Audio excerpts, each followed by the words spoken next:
this. Like, it's crazy, man.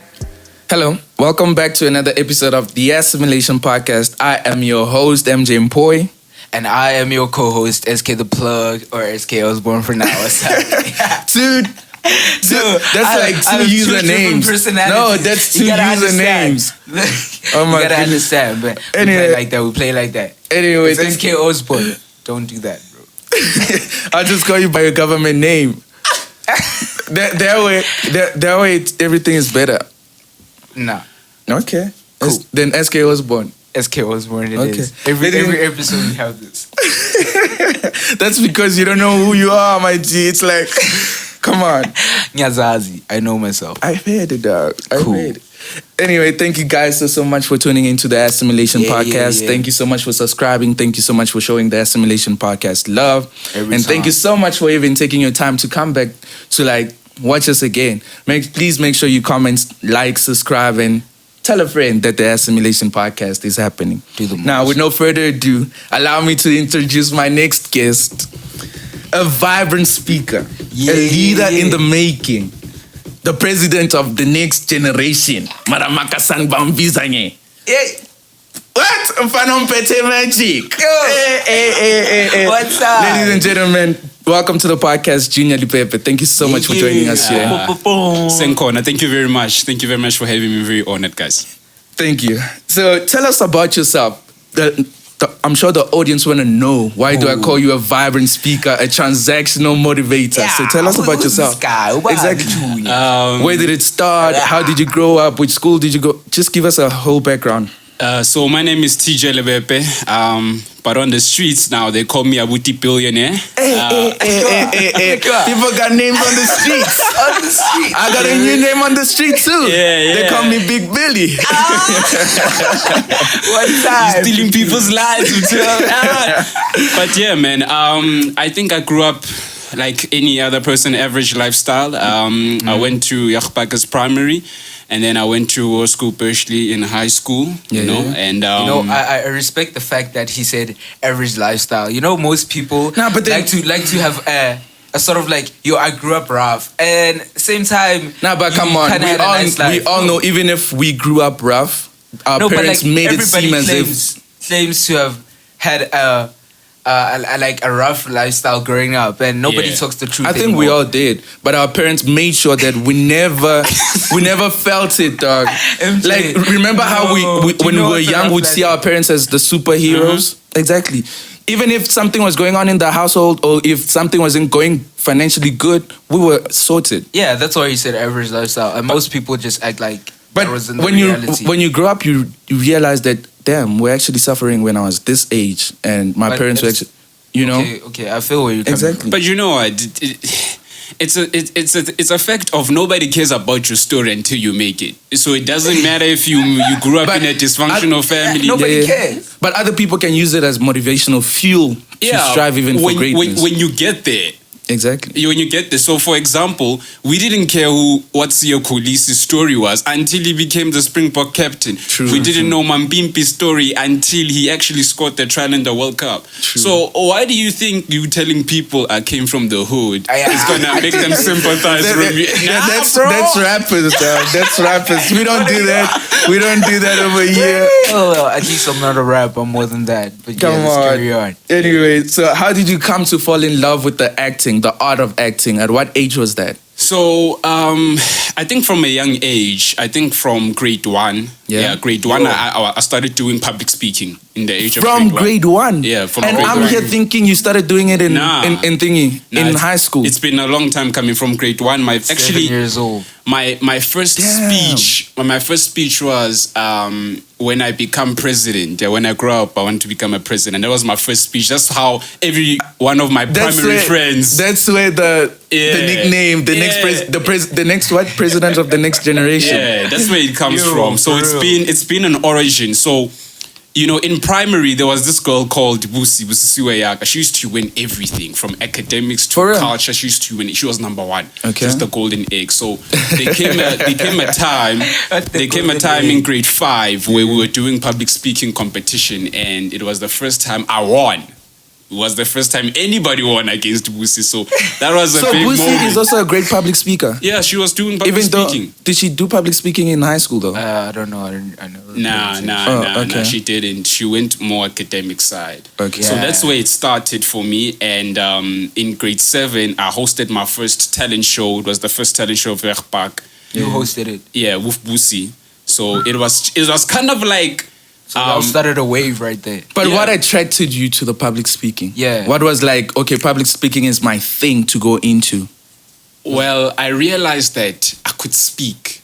I could speak very well. At a very young age? Yeah, I realized I could speak. Kids that used my goodness. So did you used to read a lot or? No. It was a sort of a thing of after because I failed grade 1. After I failed grade 1, there was this transition. Something happened to me. Okay. I don't know what happened, but something did happen. Okay. And a teacher of mine was like, you know what, you should do public speaking. I was like, what the heck is that?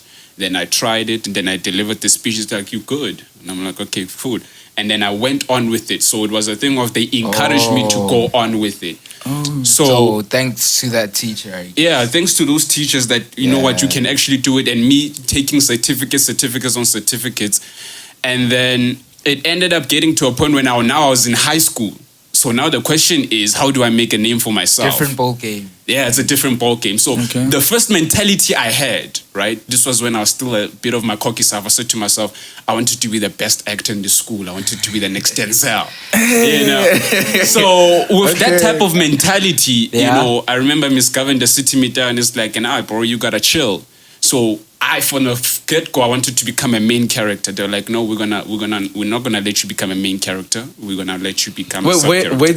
Where did they pick up your talent? Was it after the Frankie concert? Because I remember we both acted in that, and then from there you went into the acting, the drama. The Frankie concert. Remember, we auditioned. We auditioned for the Frankie concert. So after we auditioned for the Frankie concert, there was other auditions for new shows. Right. So I was the one that was auditioning. And it was very weird because none of the people, my peers, were doing culture.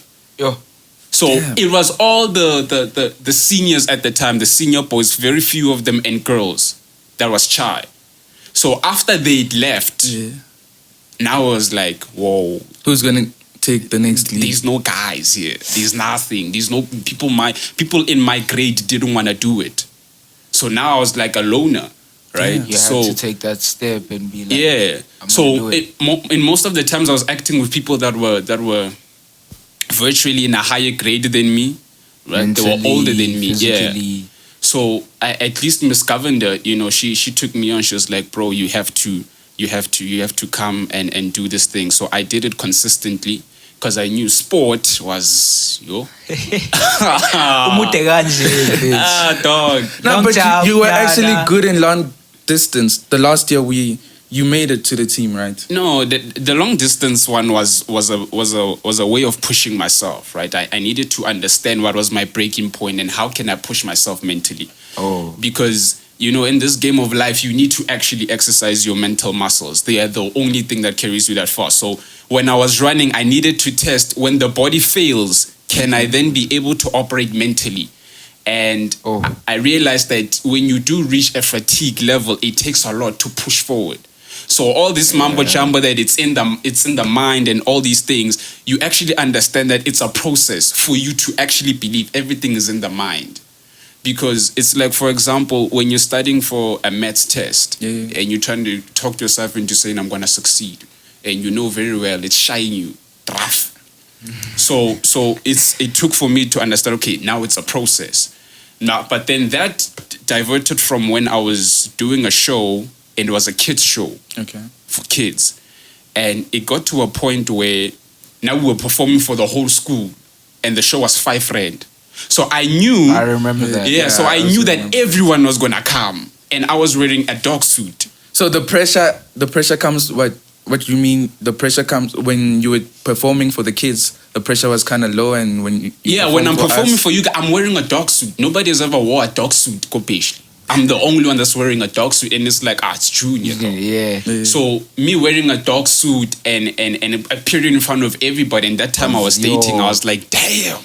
Yeah, and I was very scared. It was a very scary moment for me, which then I said to myself, it's gonna prepare me for higher things. But it kind of made you know what I mean? Yeah. It gave you that, okay, he's that guy that is not afraid to stand out of the crowd and be like, I'm gonna do what I... Yeah.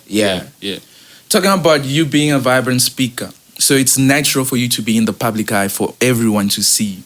So my next question is, did you always feel that you needed to cherish that you creating an impact on other people? Because if you're in the public eye, whether we like it or not, you kind of influencing us in some way. So did you always feel like it's a need for you, since you're in the public eye and a very vibrant speaker that can touch others?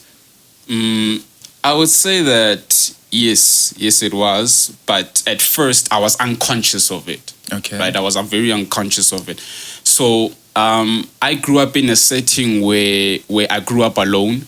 Right, I didn't grow up with nobody else. There was some problems at home, so I was a loner. As many people don't know, I was a loner from a young age. So I had a toy that my mom told me that because I didn't have friends, that was my only friend. Okay. Right, so I always have this imaginary thought. I was always alone.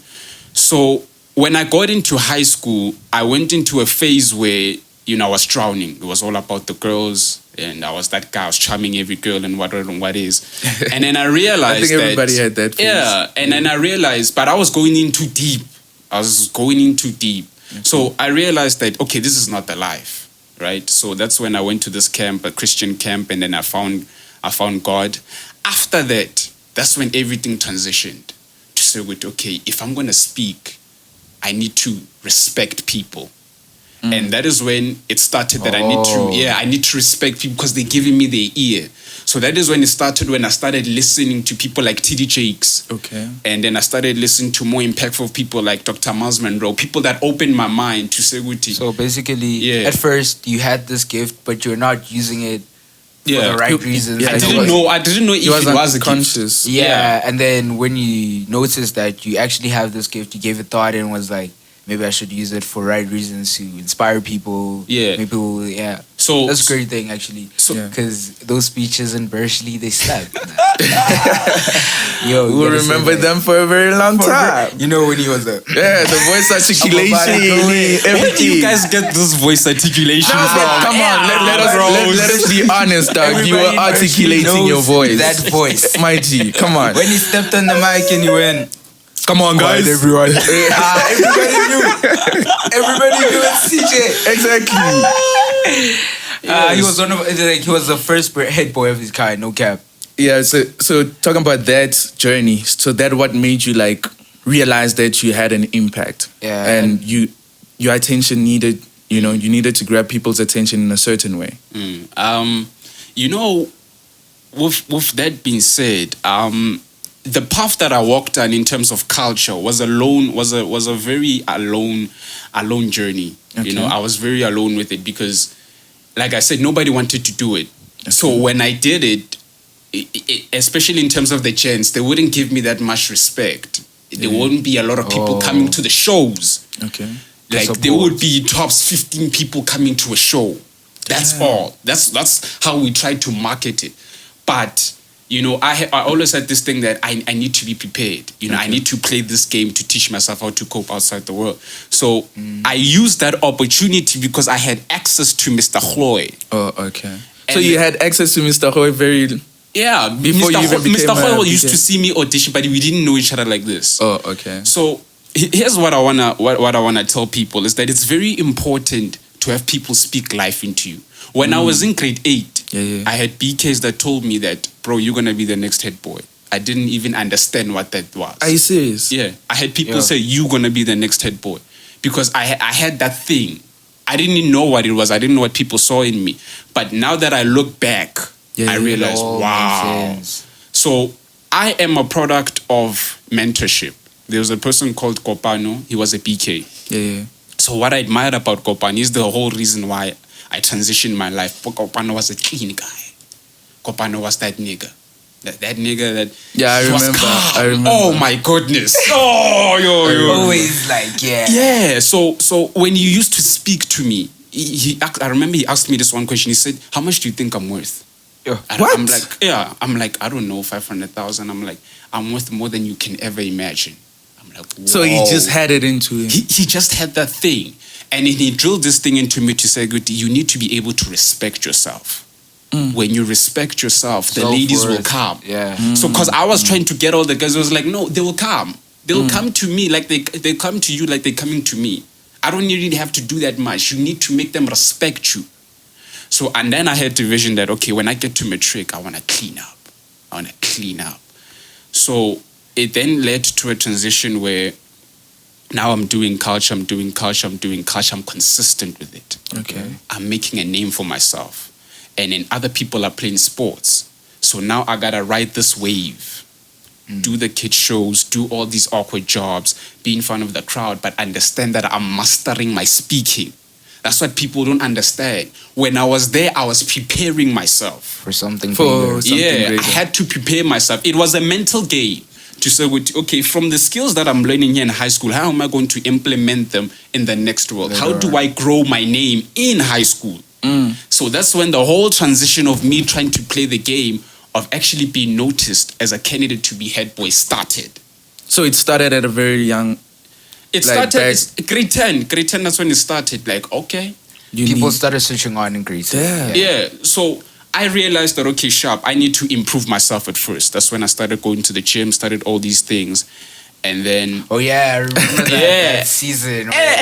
Everybody was just bulking up. I'm like, whoa, what's going on? Is it like something but I'm missing out I feel like it was a wave. It was a wave. Yeah, everybody just jumped on the wave, and then there was a certain time when it comes stopped. To teenagers, catch on waves like this. Exactly. And there's nobody, Yeah, that's true. Yeah, nobody's being themselves in high school. So tell us... I've always been myself, by the way. But anyway. Shout out to you, man. Shout out to you, MJ. Yeah. So... tell us about your journey being the head boy, and it's a very, very difficult time or difficult year where we faced a global pandemic. How was the pressure as you being a leader for not just a grade, but the whole school? Hella, they robbed you, bro, of your head boy thingy. But for me, and then you tell us about how did that journey? How did the pressure? So the head boy thing, let me start from the build up, because there was a build up. The build up happened like, every head boy was a rugby boy. Yeah. Every head boy was a rugby boy. It brings me to my next question. How did you get that system? We all knew it was a system. That system was rigged. How did you get that system to change the game? Yeah. I played it smarter than everybody else.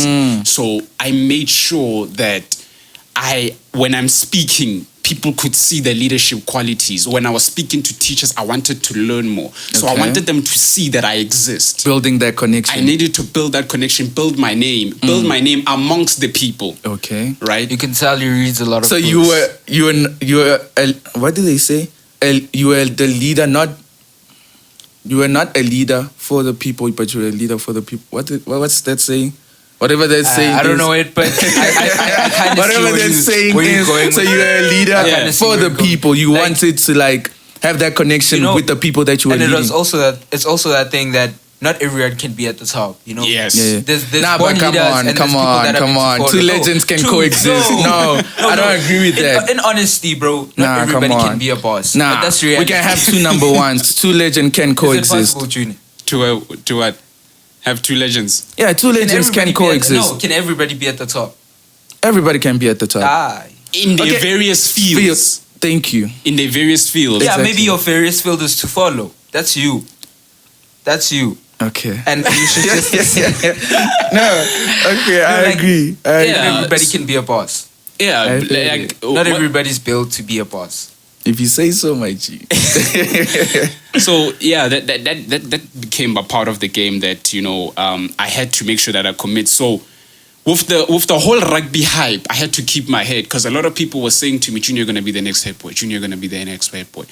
And it would have been easy at that time for me to say, yes, of course I am.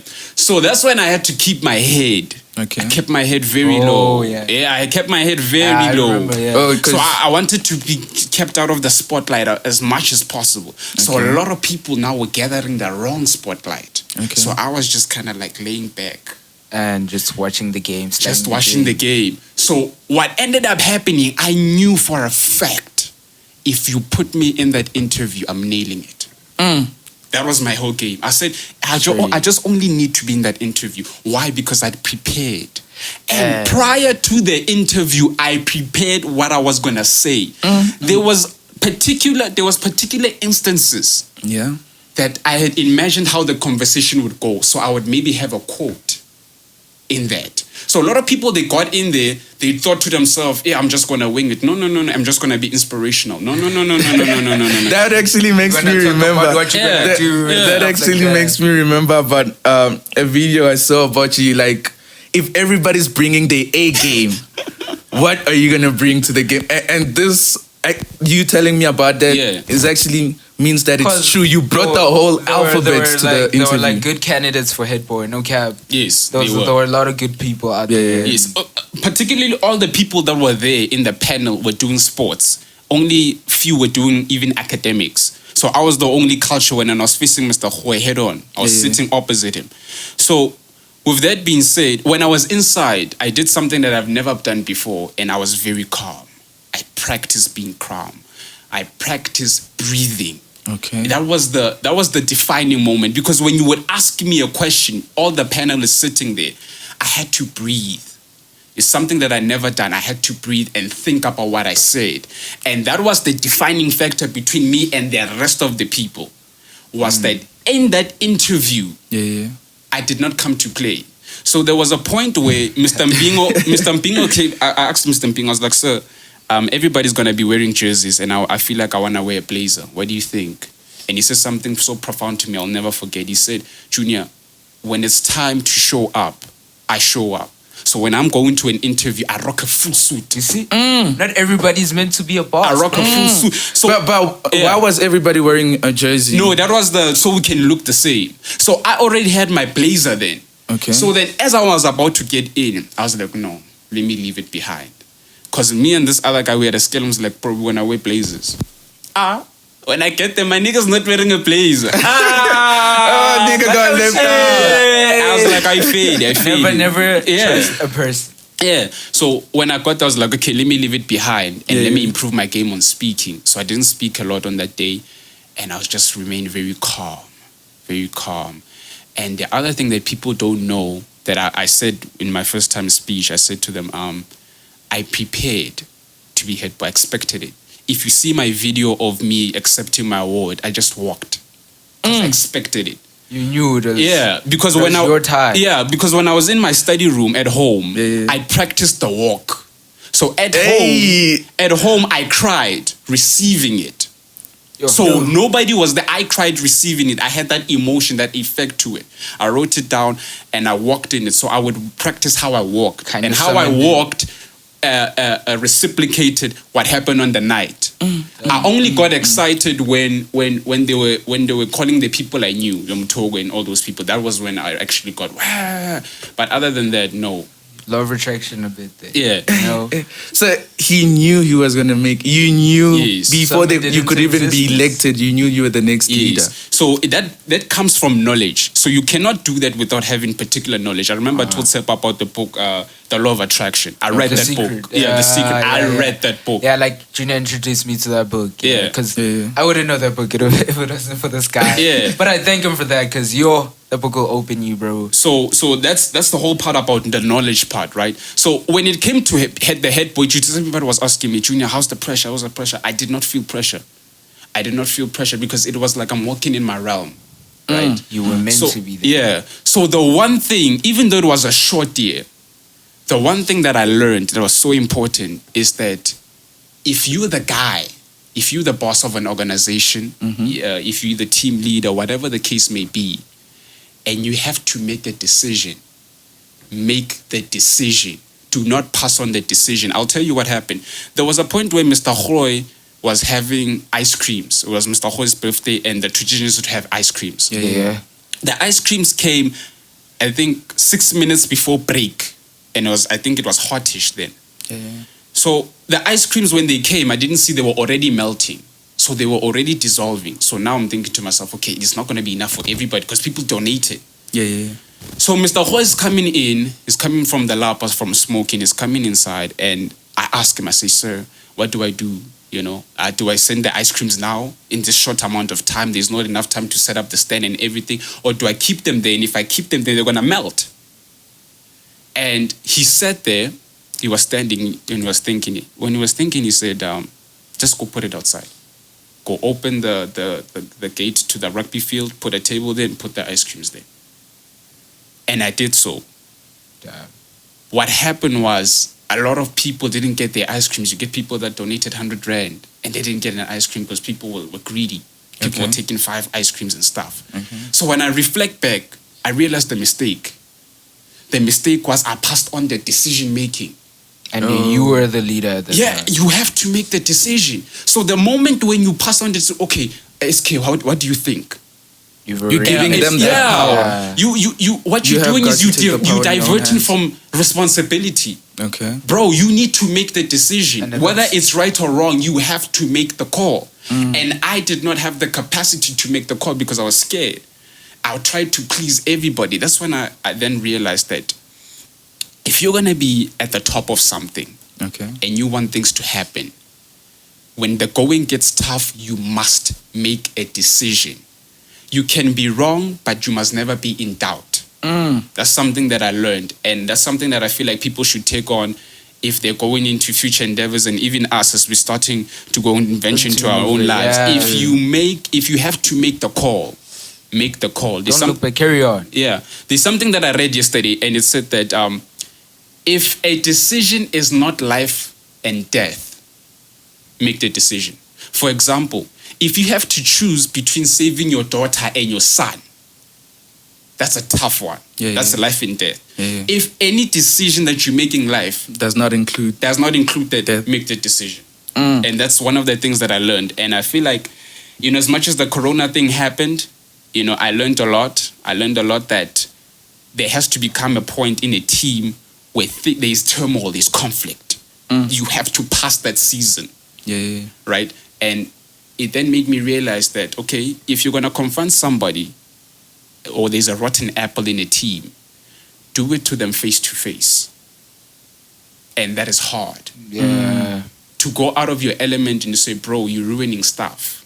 Because I had a lot of those. And it was big rugby players. Right? It was big rugby players, people that have stature. So now I got to be like, bro, you're ruining the moral of the team. And this person I was in the same class with. I was in the same class with these people. And so you had to I had to be like, bro, you're not helping here. So those are some of the things that I learned. And another thing is that whenever you enter a space, you need to decide, do you want to be liked or do you want to be respected?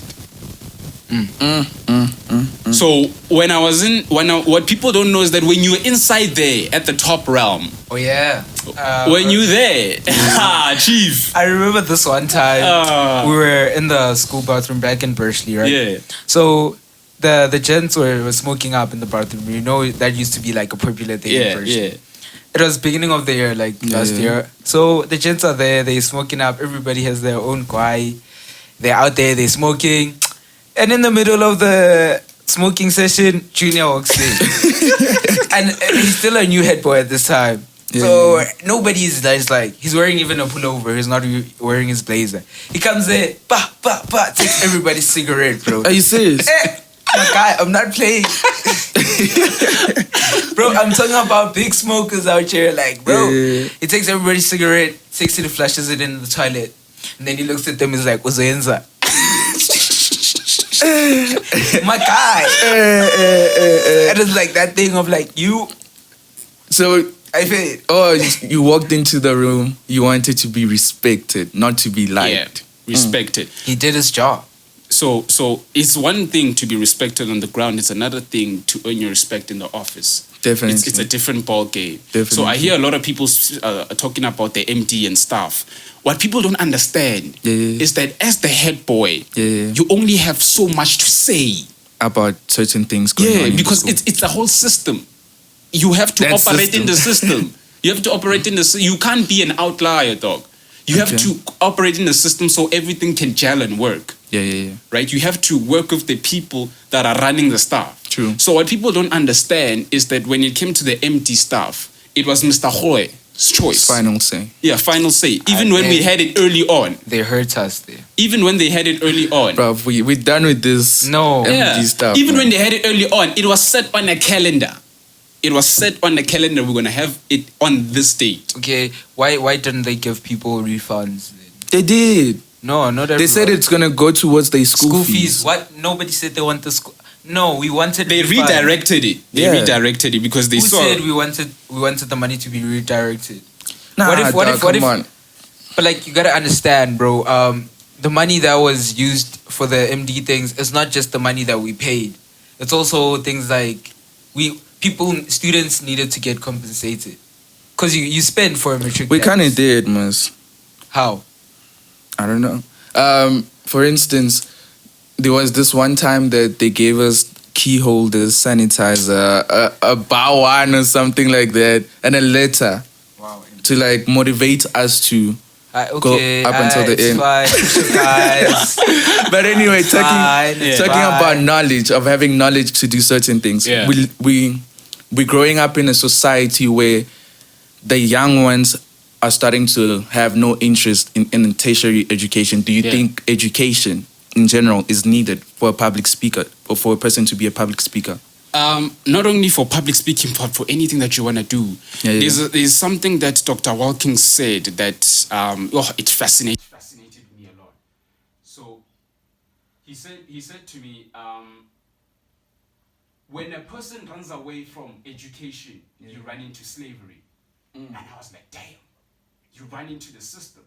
So a lot of people, these exceptions, your Casper and your West and stuff, these exceptions, but if you sit with a Casper and you ask him, bro, when it was tough, do you think you would have revoked your decision to go to school? He will tell you yes. So in terms of tertiary education, I believe that if you're going to tertiary, at least go with a liberated mind. Go with a mindset that I want to start my own stuff. Right? I want to start my own stuff. I want to do my own things and learn the game.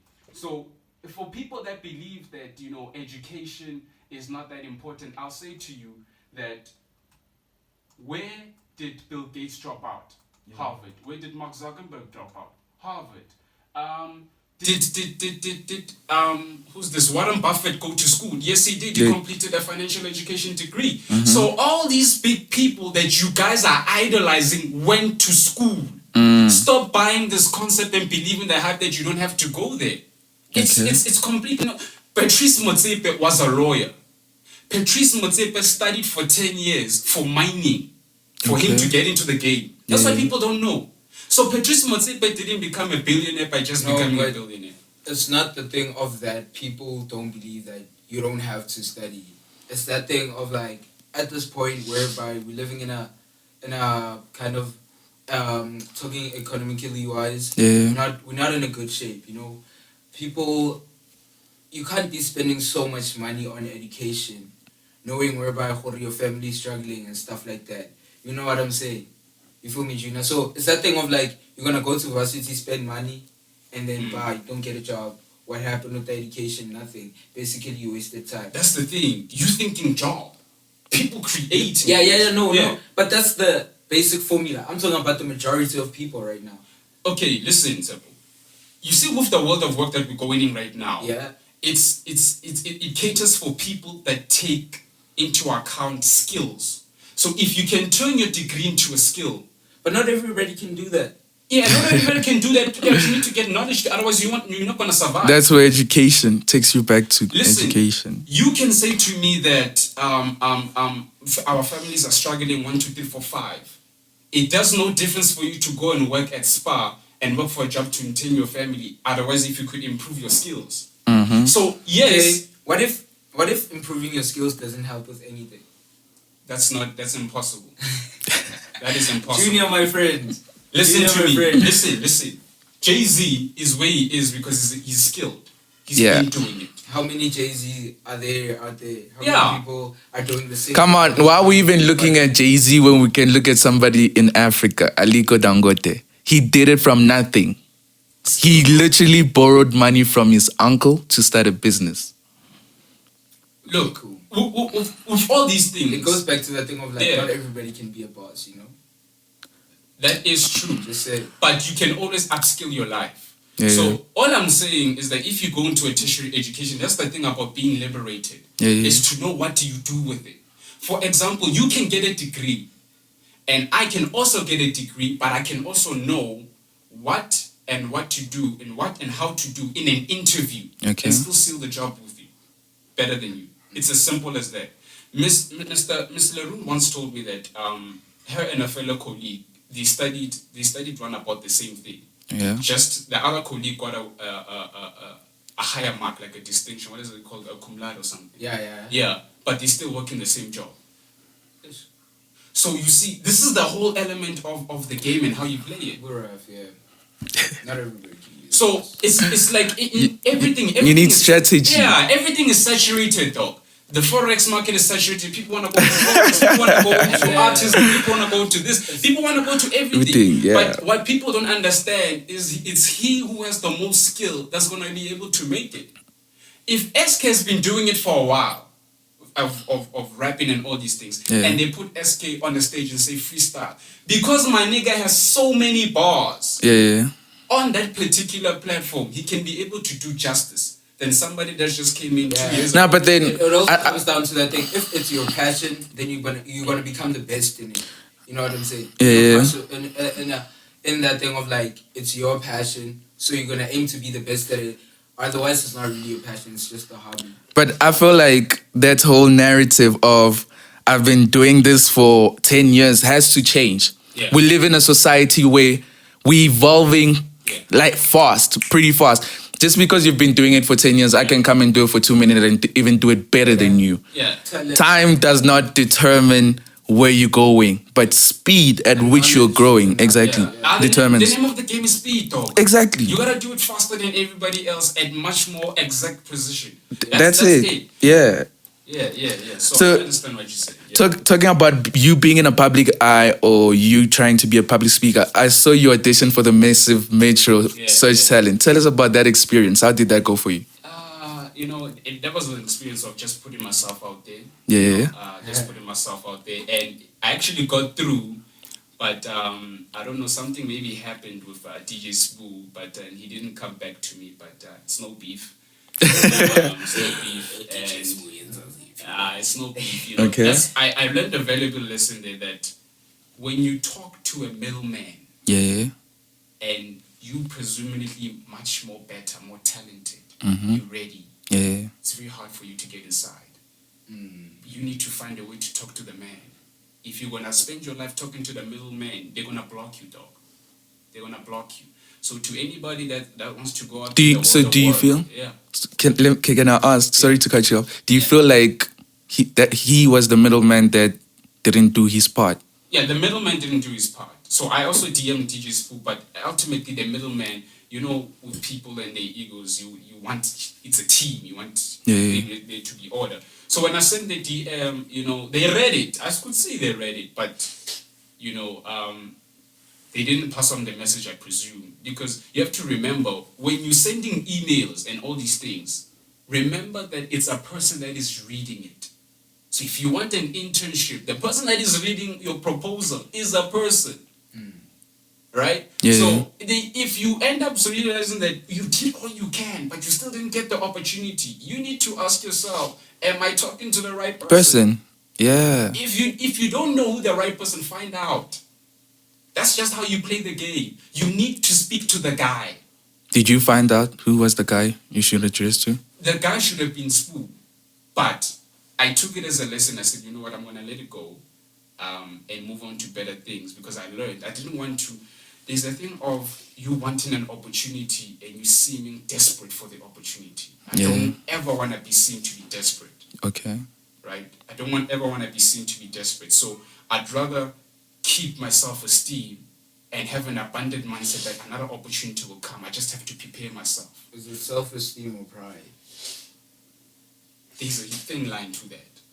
There's a thin line to that. It might be self-esteem, it might be pride. That's why you have to really understand yourself. Because when you get to this, when you are really in need of the opportunity, what are you going to do?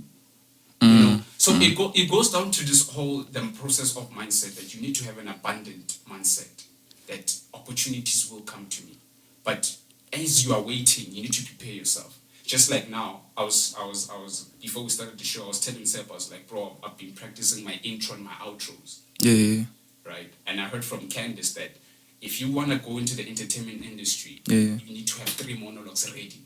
You need to have an intro and an outro ready. So if you're a rapper, you need to always have your freestyle ready. If you are a business person, I told you need to have that. your proposal ready. Yeah. So things need to be ready. So when you're hustling, I beg people, when you're hustling, guys, hustle to position yourself. Don't hustle backwards. Hustle to position yourself. Positioning is everything. You don't know the day. They might be like, positioning is everything, though. So just to wrap up, my last question is, so to the young people that are trying to not only be a transformational speaker like you are, that are trying to be a public speaker, what would you tell them today? Okay. The first thing I would say is learn the game. Learn the game. Acquire as much knowledge as possible. Do not allow social media to accelerate your growth process because you see other people executing. My friend Talefane told me that there's 3 types of people. There's planners, there's executionists, and there's procrastinators. Choose who do you want to be. Not everybody plays the game the same way. Right? Not everybody plays the game the same way. Another thing is that the people on your WhatsApp list, that is a beginning of your network. That is the beginning of your network. But you can't begin to attract a network if there's nothing in your brain. True. You need to get as much knowledge as possible. Number 2, you need to get out there. Number 3, you need to have the confidence that you know what you're doing. It's very important. If you want people to take you seriously, you need to know what you're talking about. You need to have confidence about what you're talking about. True. You need to do research. Do not ever go and contact a person and say, let's have lunch, let's have a business lunch, and you don't look the part. True. Yeah. You know what I mean? So, and the last thing I want to leave people is illusion is everything. People sell off illusion. So, one thing that I've learned yesterday while I was reading a book is that your first appearance counts. Everything you do, your first appearance counts. In everything, for real.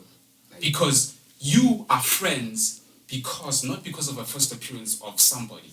You are friends because of the 2nd, 3rd, 4th, 5th, 6th appearance. And they are consistent with it. True. So if Tsepo comes up rocking a suit, and the next day I see him, he's not wearing a suit, I'm not going to talk to him because he's not consistent with his image. So illusion is everything.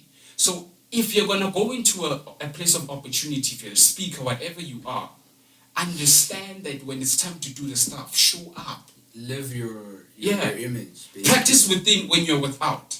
So if you want to drive a Rolls Royce, go to the dealership and sit inside the Rolls Royce. If you want to be a billionaire, go to the shop with Patrice Motsepe and see what type of suits he's wearing. Go then buy a cheaper suit than that and imagine that to be the most expensive suit ever. True. So if you want to get access to these people of influence, you gotta know where they are. Some of them, they're in golf courses. Some of them, they're this and that. But here's the thing. When you get there, what's the image you portray? Are you gonna get there with a G and a shirt that says bad boys? Yes. And say, I'm from the hood, I have nothing. Nobody cares. So that's all I have to say to people is that if you're really gonna go about it, play the game. True. Play the game. Don't go in thinking that people are gonna have sympathy for you. They're not. Ladies and gentlemen, that was Junior Lebepe. Thank you so much for joining us. Ladies and gentlemen, we've reached the end of the... Ladies and gentlemen, do you want to give an outro? Yeah.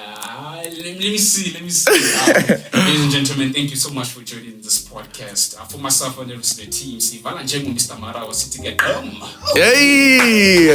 Ladies and gentlemen, this was another episode of the Assimilation Podcast. Thank you so much for tuning in. Please make sure you like, comment, subscribe. That was Junior Lebepe. Ladies and gentlemen, I am your host, MJMPOYI. Up until next time, goodbye. And I am your co-host.